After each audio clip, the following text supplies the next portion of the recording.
सहारनपुर में कांग्रेस पार्टी कार्यालय पर एक बैठक का आयोजन किया गया, जिसमें कांग्रेस के पदाधिकारियों के निर्देशन में कार्यकारिणी को घोषणा की, जिसमें 2 दर्जन लोग कांग्रेस में शामिल हुए। साथ ही वायनाड से प्रियंका गांधी की भारी मतों की जीत पर एवं झारखंड में गठबंधन की सरकार बनने पर मिठाइयां बांटकर खुशियां मनाई गई। साथ ही महानगर कांग्रेस सेवा दल की कार्यकारिणी की घोषणा की गई। साथ ही कांग्रेस के जिला अध्यक्ष संदीप राणा ने कहा कि महाराष्ट्र में मिली हार ईवीएम जिम्मेदार है और वरुण वायनाड में प्रियंका गांधी की भारी मतों से जीती है।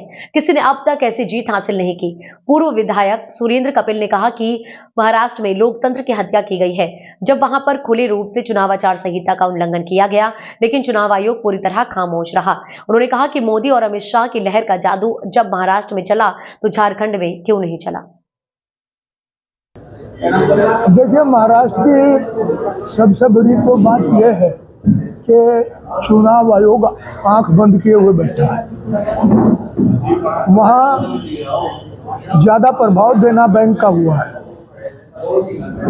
देना बैंक का मतलब ये है कि चुनाव घोषणा होगी, उसके बाद में भी जो वहाँ पे पैसा बांटा गया है, जिसमें पकड़ा भी गया बहुत, और जो देना बैंक के थ्रू लाडली बहनों को 1 महीने पहले पैसा दिया गया, उसका पूरा प्रभाव दिखाई दे रहा है।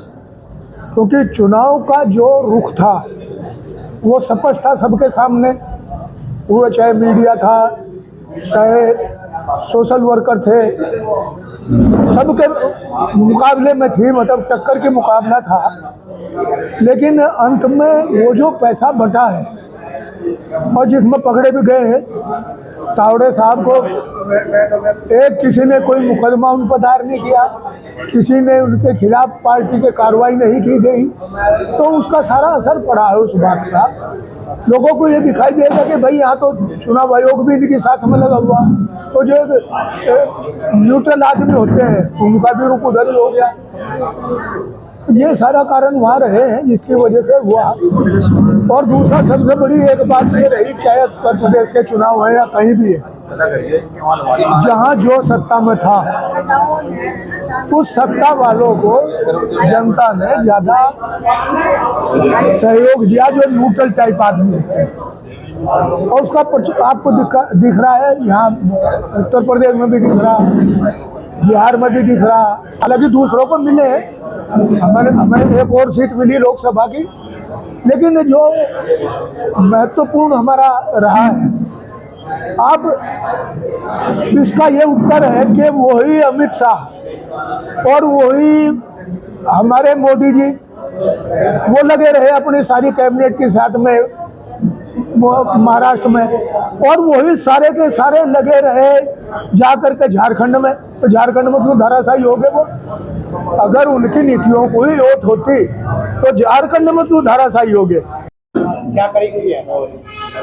आज हमारे महानगर अध्यक्ष सेवा दल के अनुज शर्मा जी की कमेटी का गठन हुआ है और प्रियंका गांधी जी और झारखंड में हुई कांग्रेस की जीत के खुशी में मिठाइयों का वितरण हुआ है।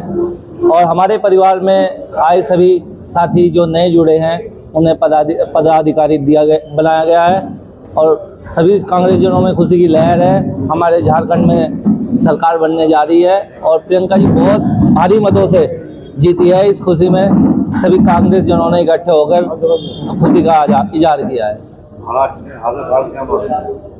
देखिए, महाराष्ट्र का तो सही बात तो है कि महाराष्ट्र छोड़ो, चाहे हरियाणा हुआ, महाराष्ट्र हुआ, सभी में एक प्रश्न, सबसे बड़ा प्रश्न है ईवीएम का, मशीन का। जब किसी चीज़ पे कोई प्रश्न चिन्ह लग चुका है, आप उसकी जांच क्यों नहीं कर पा रहे हैं? सरकार बैलेट से चुनाव क्यों नहीं करा पा रही है?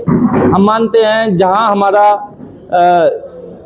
ग्राफ गिर रहा है, जब हमारे जो है आंकड़े बता रहे हैं कि हमारी सरकार आ रही है, हमारे कार्यकर्ताओं में उत्साह है, वोटर हमारे पक्ष में है, उसके बाद भी जब वो मशीनें खुलती हैं तो वोट दूसरे पक्ष में होती है। अब भी एक महाराष्ट्र में एक फहद नाम से थे, वो चुनाव लड़ रहे थे, तो साफ बता रहे हैं कि 17 राउंड तक हम आगे थे और जिन मशीनों में 99% बैटरी थी, उन मशीनों में डबल से ट्रिपल वोट विपक्ष की निकल रही थी, और जिन मशीनों की बैटरी 50% थी, 60% थी, उन मशीनों की बैटरी उन मशीनों में वोट परसेंटेज हमारी ज़्यादा थी। तो जब किसी चीज पे प्रश्न चिन्ह है तो सरकार उसे स्पष्ट क्यों नहीं करती? इतनी बड़ी आवाज, इतना बड़ा प्रोटेस्ट, इतना बड़ा विरोध विपक्ष कर रही है मशीनों का, तो क्यों निष्पक्ष चुनाव नहीं होते, बैलेट से चुनाव क्यों नहीं होते? जबकि जिन कंट्रियों ने मशीनों से चुनाव कराने शुरू किए थे उन्होंने बैन कर दिया है, तो ये इंडिया में, भारत में भाजपा सरकार क्यों इसके पकड़े बैठी है?